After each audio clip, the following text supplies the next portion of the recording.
What's up, y'all? It's Chunky, and yes, I'm back.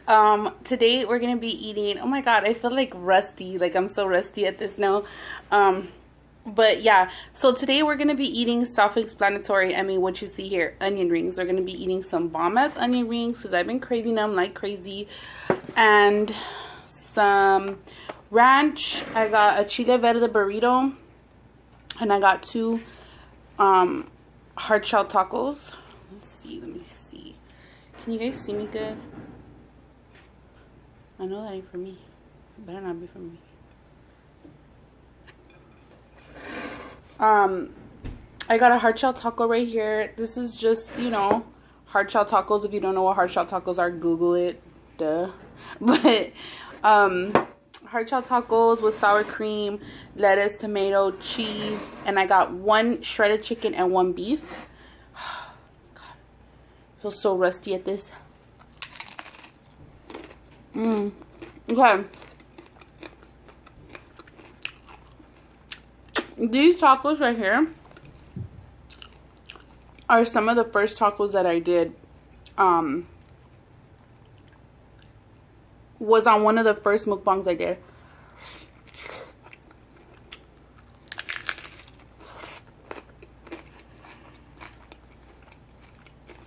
My first mukbang has changed my life.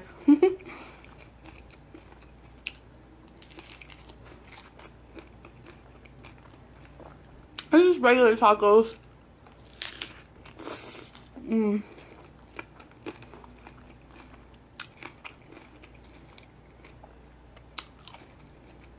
looks blurry to me. Does it look blurry?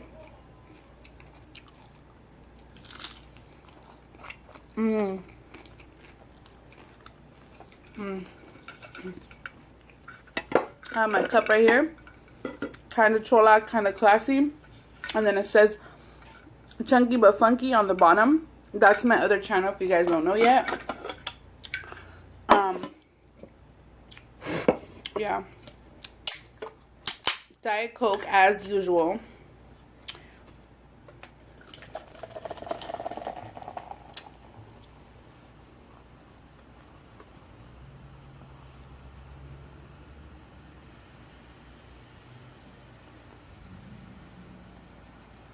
So today I'm going to be telling you guys a story about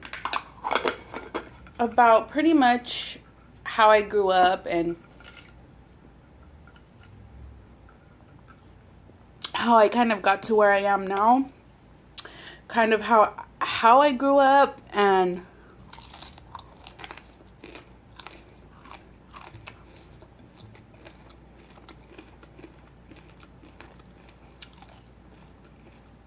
I become very serious when I talk about my childhood. If it's not like something funny and it's something that I like actually went through.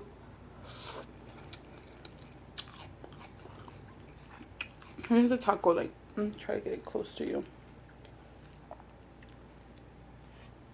But if it's something that I actually went through, I kind of get like kind of sad. I don't know why. It's just normal emotion. And here's my burrito right here. My burrito kind of looks sad, but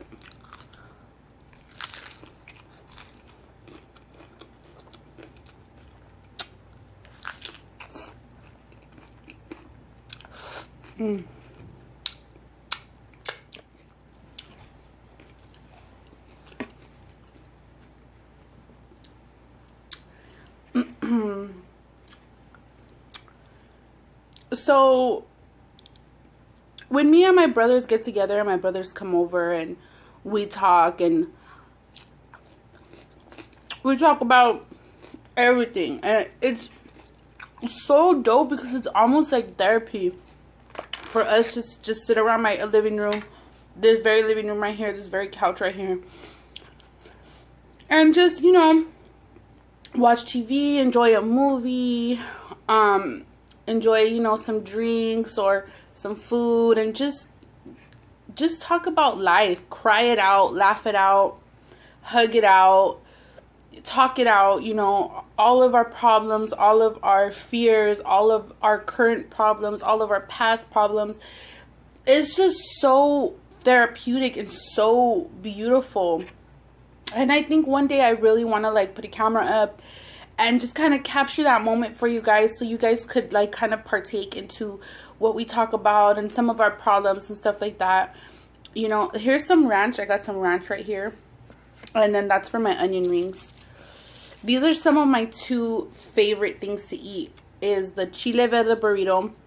When I was pregnant with my daughter, I go all over the places. Okay, y'all know me already. Y'all know me by now. Y'all know Chunky by now. Okay, I'm all over the place. Just real quick, intersect. When I was pregnant with my daughter, it was so strange that everything I ate, I was sick. I got sick for everything. But the chile verde burritos, I would have to eat chile verde burritos all the time. And for some reason, I didn't throw them up. And onion rings, too. I'm not pregnant, but it just takes me back. I love onion rings. Oh my God.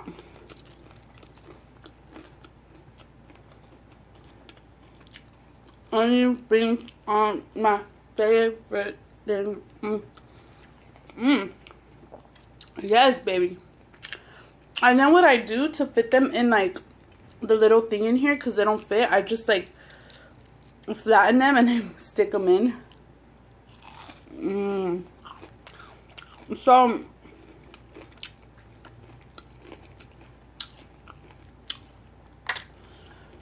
you know, it's just a beautiful thing. And so I was talking to my brother the other day, and we were reminiscing how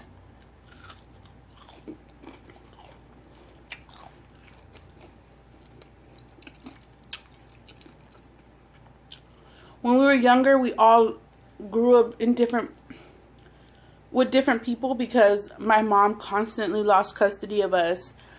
And she constantly was getting us taken away or just leaving us. And, you know, she wasn't doing good.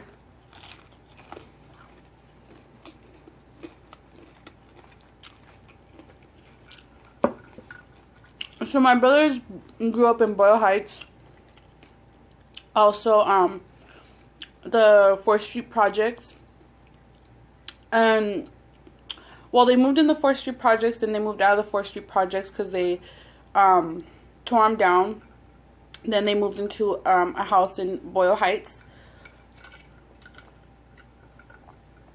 If y'all don't know where I'm talking about, because some people are from LA that watch me, so if you guys don't know what I'm talking about or where I'm talking about, Google it, YouTube it, and you could see kind of where, you know, how Boyle Heights looks, where Boyle Heights is, where the 4th Street Projects is. The 4th Street Projects, they rebuild them, so they look really nice now.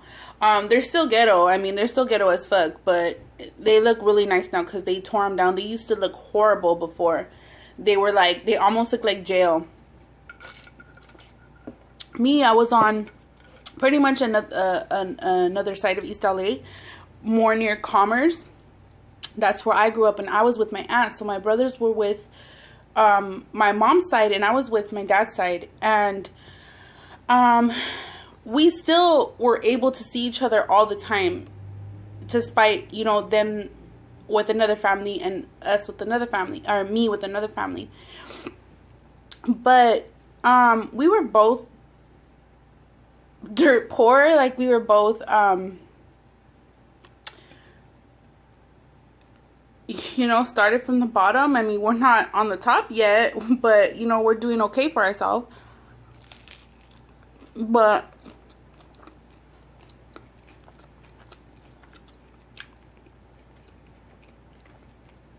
I was telling my brother, like, he was, actually, my brother was here, my goddaughter was here, and I was telling my goddaughter and my own daughter how I grew up in a trailer. I was basically trailer trash. I was trailer trash. I grew up in a trailer, and they were just, their eyes wide open, and I was just telling them the story of how I grew up in a trailer. You know, and my brother was like, yeah, you know, my sister, we were kind of giving the girls a life lesson, because they were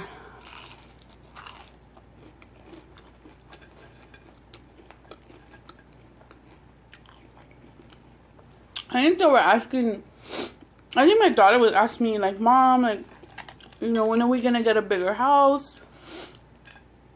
So I started telling my goddaughter and my own daughter, like, you know, I grew up in a trailer and I was happy. And I wasn't a trailer. I was trying to tell them because we were in the kitchen and my kitchen is pretty small. And I'm trying to see how long I've been. Okay. We were in the kitchen. And the kitchen's pretty small. And my brother's like, this is how big her trailer was. Like, this is how big it was. And it was small. And we used to even spend the night in there. Like, my brothers would love to see my mom, the mom I grew up with. And she's my aunt. They would come and spend the night in our little tiny ass trailer. Just because they wanted to be with me, their sister, and their aunt. So, I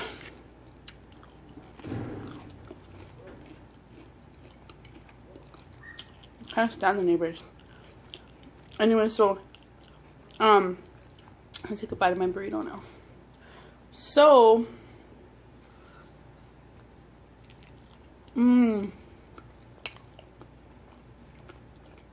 there's a chile relleno in there.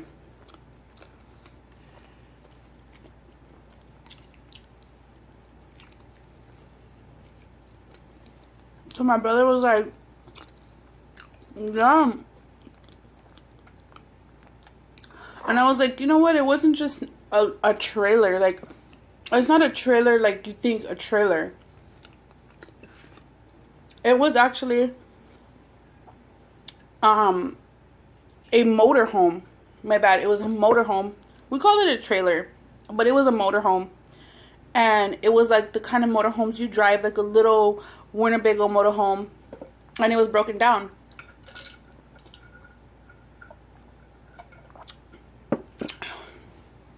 And it was a broken down motorhome, and that's where I lived, and that was my home. And I loved it. I loved it. My aunt showed me so much love. She showed me so much love to the point where I didn't know that I was poor and I was living in a broken down motorhome in a parking lot. Like, I didn't know that. It didn't matter to me. I was happy. I was genuinely happy in that little tiny motorhome with a little tiny fridge. Like, it had the smallest fridge. And I hope to do a mukbang with my aunt one day so that she could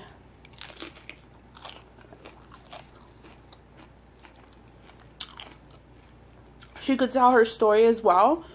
And she could tell you what we came from. You know what I mean? But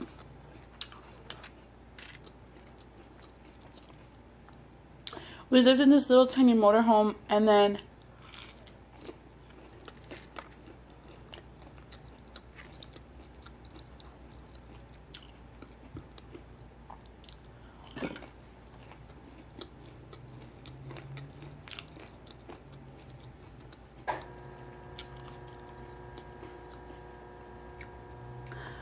I noticed that, I didn't notice, but I started coming home, you know, people at my school used to ask me, because I was going to school, you know, how come you don't have a car? Where do you live? And I would tell them, like, I live in a trailer, you know?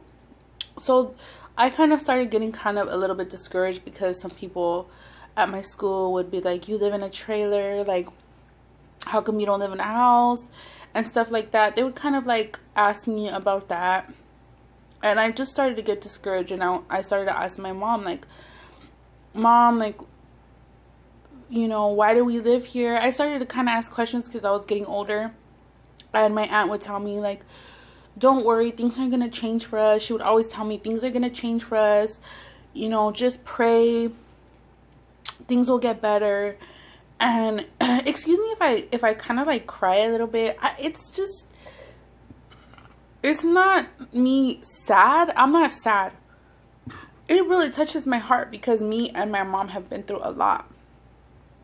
And I'm just grateful for everything that I have. You know what I mean?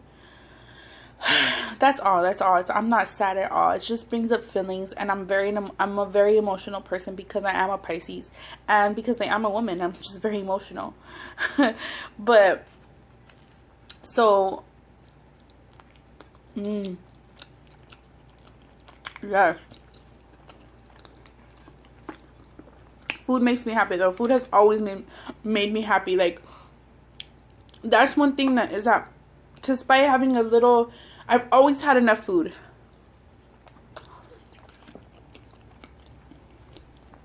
Food has always brought me comfort, always made me happy. Always bring back good memories of just, you know, as long as my belly and I was eating good food, nothing mattered. Nothing mattered. But my aunt always made sure, well, my mom always made sure that our little tiny fridge was full and packed of food. And snacks. And everything, but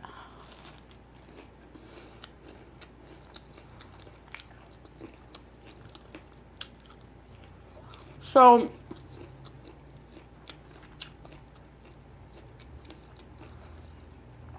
she would always tell me things are gonna, every night we would have the same conversation. And we would go to sleep praying that things are gonna change, and you know, we're gonna get a better place. And I was really happy at the end of the day because I was with, you know, my mom, and she loved me. Nothing mattered. So she had like numerous boyfriends, and I didn't like any of them. And I would always bite and scratch and hit. I swear, I was so fucking bad. Like, when she would bring a guy to come and meet me, or like if she would be like, if a boyfriend would like be, sometimes like some guys would come and visit her, or like and come and like we would take walks together, and I would ride my bike, and I just could not fucking stand a man near, like, that was my territory. Like, no, that is my fucking mother. You are not touching her. You are not getting near her. Like, ill, like, get away. Who are you? I don't like you. I was real like that. So if I saw him like trying to like hug my mom or like hold my mom's hand or something, I'll fucking go crazy. I'll start kicking them. I'll start fucking just trying to get down with them, like, wow, like, all crazy. Because at this point, I was older. And at this point, I was a part of my life because my mom was married, so she had just divorced the man that I felt like was my dad. So I went through that heartbreak. But the man that she was married to in the beginning, he was a low down dirty gangster. Like, this fool was a drug dealer. This fool was a crazy ass dude. Like, he was crazy. And he taught me never to let myself. He taught me to fight. Like, he taught me, like, this is the way you fight. This is the way you hold your hands. Like, you don't fucking let nobody tell you nothing. And he just taught me so many things and in regards to defending myself. So at that point, I knew, like, I bucked up. Like, I wasn't afraid of nobody. I wasn't afraid to say anything. I wasn't afraid. Like, I'm gonna say what I'm gonna say, and if you don't like it, we could buck up. Like, we could fight. You know what I mean? So that was pretty much it. So I would talk shit. I felt so bad for my mom. Like, I felt so bad because I ran so many fools. I ran so many fools away from us, and I'm glad because she ended up with the right man because of me. So one day, she, I guess, low-key behind my back was dating this guy, like, and she had been dating him, I know, because she was leaving me with my aunt. Like, that's fine. My aunts, I like staying with my aunts. My aunts were babysitting me a lot, and I knew I wasn't dumb. I knew she was going out on dates. I'm like, good, that's fine. Like, go out on your little dates. You know, I was young, but I was smart. I'm like, go out on your little dates. And as long as you don't bring that nigga around me, I'm cool, you know? I'm good. And she knew I was a crazy little child. But So when she finally sat me down and she was like, you know, I met this guy and he's gonna, don't be mean to him, mommy. Like, that's what she used to call me, mommy. Don't be mean to him, mommy. Like, or pumpkin. She calls me pumpkin or she calls me mommy. And she's like, don't be mean to him because he's gonna give us everything we want. Like, he's gonna buy us a house and he's gonna give us things that we want. And I was just like, okay, you know, I guess he was a good man. He had a plan. And he told my mom, like, I don't want you living where you're living. I feel bad. Like, he was going to college. He was just out the army. He was going through college. He had a plan for himself of what he wanted to do. So my mom seen, you know, a future with him. And, you know, he told her right away, like, I love you and I don't want you where you are.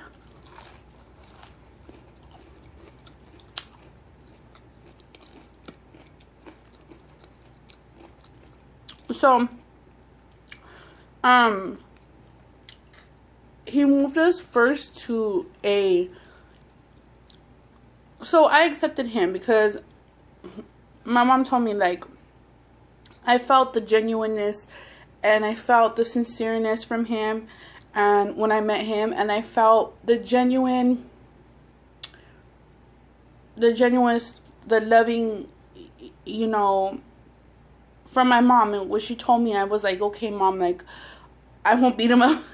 I won't beat him up, mom. But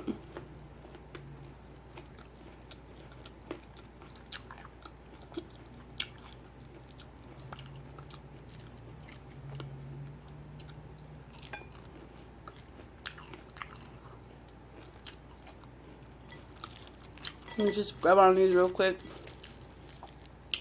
But I found the genuineness from, you know, all sides. And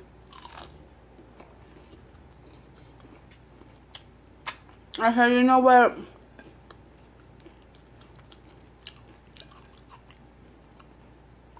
When I met him, he told me straight up. He was like, I'm gonna give you and your mom, I'm gonna give you and your mom everything you want.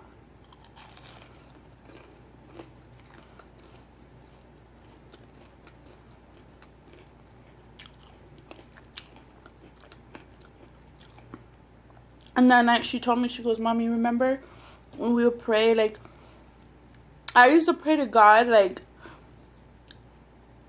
I want a house with a pool. I want a house with a pool. Like, you know, I was young, I was little, you know, and that was my dream. Like, I always wanted a house with a pool. Like, and she used to say, just keep praying for it, Mommy, and like, it'll happen. Woo! Woo! She's like, just keep praying for him. Keep praying for it, Mommy. You know it's gonna happen. Like, it's gonna happen.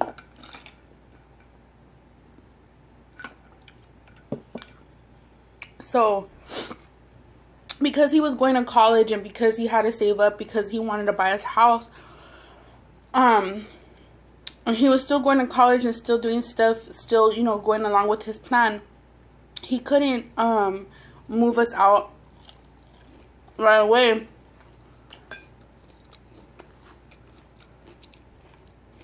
So we moved out of the trailer. We moved out of the trailer and we moved to a back house. So we were living like in a back house, like a little back house makeshift. It was like a garage, but they made it into a back house. So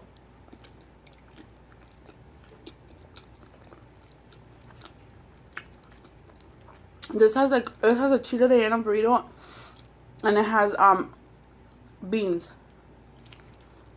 It doesn't have rice though. And so we moved to a back house first, and it was a lot bigger than what we were staying in, and actually had like, it was actually like you know, a nice little back house. I was happy. Like, I'm like, oh my God, like, we have a real size fridge now. He bought us a fridge. Like,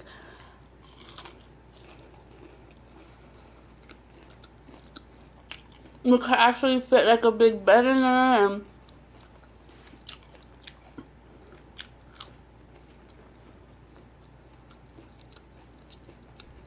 so then, while we were staying in that back house, my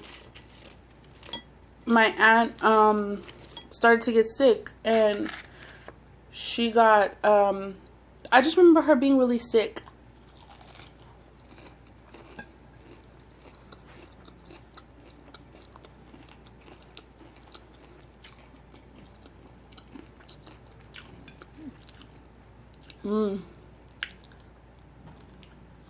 I remember her being really sick.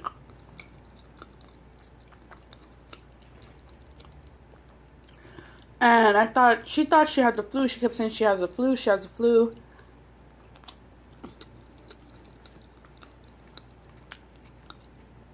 But it got worse and she couldn't walk, and I was little, and I just remember, you know, my aunt's coming to take me to school, and I just remember one day I was at school, and then my other aunt came and picked me up. And she's like, your mom's in the hospital, you know. She's really sick, but she's gonna be okay, don't worry, you know. Of course I was worried.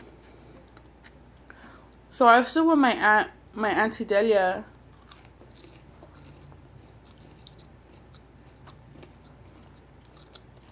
I was still with my Auntie Delia for about a month. She was in the hospital. And it was hard. I missed her. And it was hard to live with my Auntie Delia, because my Auntie Delia she's a Christian. Like, she's like what you call, I guess, a hardcore Christian, where she's very, you know, pray at this time, go to church at this time, Bible study, stuff like that. So I had to get used to that, and then also get used to her rules. Because with my mom, I have no rules, really. Like, I could go to the store with no shoes on. Like, she was just really cool. She was a really cool mom. So it was just getting used to her rules, but it was structured, and I kind of like that. So when my mom got out of the hospital, I was really happy. What happened was that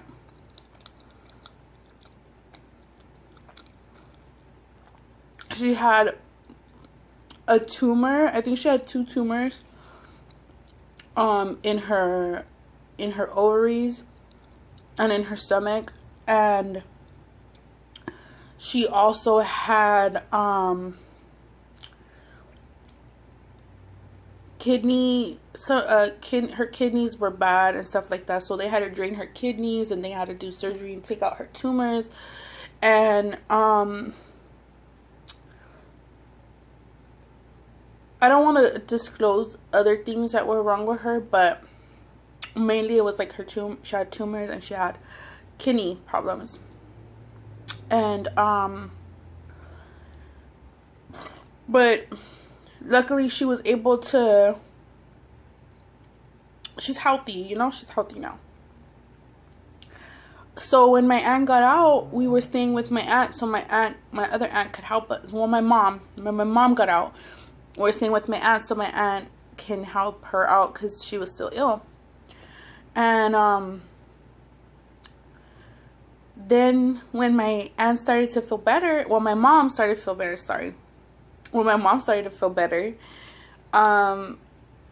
you know, her husband now, his name is Andy. And she's like a tamale to me for some reason. But I love that this burrito is simple. Like, it's not It's not a lot of stuff. It's not a lot of... The beans are so good. I love the beans. They remind me of my grandma's beans. And the chile relleno is so good, and it has yellow cheese in it. And the yellow cheese reminds me of, like, I don't know, tamale cheese. I don't know even if they use yellow or black, yellow orange. What the fuck? White cheese. It just reminds me of the cheese that's in the in tamales. So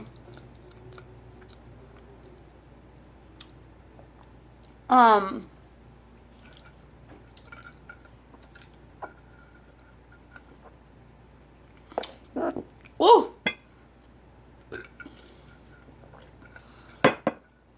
So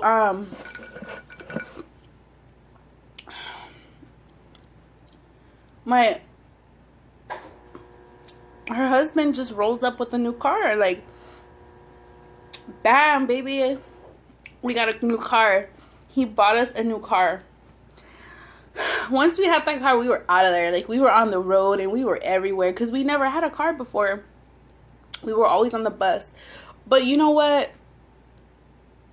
At the end of the day, like, I am so happy I was able to experience that, and I was able to experience getting on the buses. I love the fucking bus. Like, when I was little, it was so fucking cool to just be around and see new people and see new things and see life as it is. And you know, you take life for granted when you're in a car. You really do. And it really, I think those experiences are what really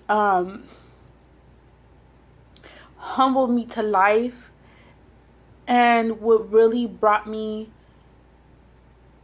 to who I am now. And that's why I'm so fucking real, and I can't be no fake shit, and I don't like no fake shit, and I can never be fake. But you know, after he got us that car, we were on the road. He moved us in with him. He proposed to my mom. You know, he was like, I'm gonna take care of you guys forever. Like, don't worry, I'm gonna be here for you guys forever, you know? So we moved him in with him for a while. And then he got us a house with a pool. Oh my God. I was like, my dream, like, our dream has came true. My dream came true. My aunt always told me, like,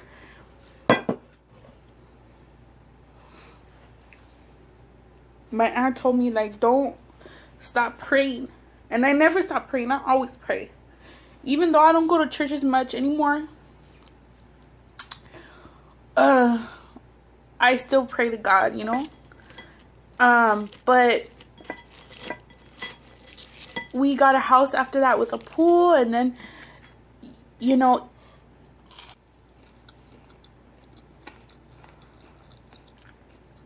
he worked very hard to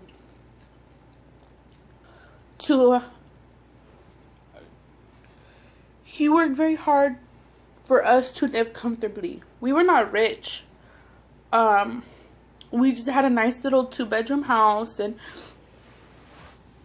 but it had a pool and a big kitchen and a big living room, and he built an extra family room onto it. And, you know, because he came from living in East LA as well, so he knew the struggle as well. So, you know, I was able to live comfortable after that, and yeah, that's pretty much, like, my story, like, from rags, you know, from rags to riches, but not really riches, because, you know, we're not rich. Well, I live on my own now. I think that my next mukbang, hopefully I'm probably going to be able to do one tomorrow. I'll do a part 2 of how I got to start to live on my own. When I got my first apartment, when I lived on my own, and, you know, coming into my adulthood and stuff like that, and doing it on my own, and going back to kind of, you know, now that I'm on my own, I could kind of, like, put my past into work. Like, hey, I could survive, you know what I mean? I could hustle. But I want to thank you guys for watching. Pretty much full. I ate everything empty. But I want to thank you guys for tuning in and listening to me talk and watch me eat. I love you guys. I do want to give out certain people. I want to give a shout out to. Thank you for shouting me out. Bless, I think her name is Blessed Mom of Many. She is such a real person, real woman. I love to see just her authenticity and her way of doing her channel. You know, she's not a huge channel, but it's like I just love to see real people do real things, and I really do like her. And she back when I first started, she shouted me out, and she really did, you know, help to. I just want to thank everybody, even if I don't remember right now who shouted me out back when I was barely starting. I just want to thank everybody that shouted me out on their channels and got the Chunky name out there, and you know, went with that Chunky movement. I'm just so grateful for you guys for accepting me for who I am, and for opening your hearts and opening your minds to different stuff. I love you guys, and I'm gonna be linking her channel below. Also, another girlfriend of mine, I consider her my girlfriend. She was live yesterday, and I was talking to her, and she was just like, you know, surprised for me to be on her live chat, because she doesn't have a lot of people on her channel. But you know what, to me, subscribers, I don't give a fuck how many subscribers you have. Like, all people are equal to me. You know, whether you have 50 subscribers or 100,000 subscribers or 1,000,000 subscribers, you are not bigger. You are no bigger than I am. Like, I put you on no pedestal. When I see people, you are all on my level. We are all on the same level. And it don't fucking matter, okay? We are all people. But I was talking to her, and I will link her channel below if you want to check them out. But I love you guys, and I definitely will be doing a part 2 continuing from this story. I love you guys. Stay chunky, because chunky is beautiful.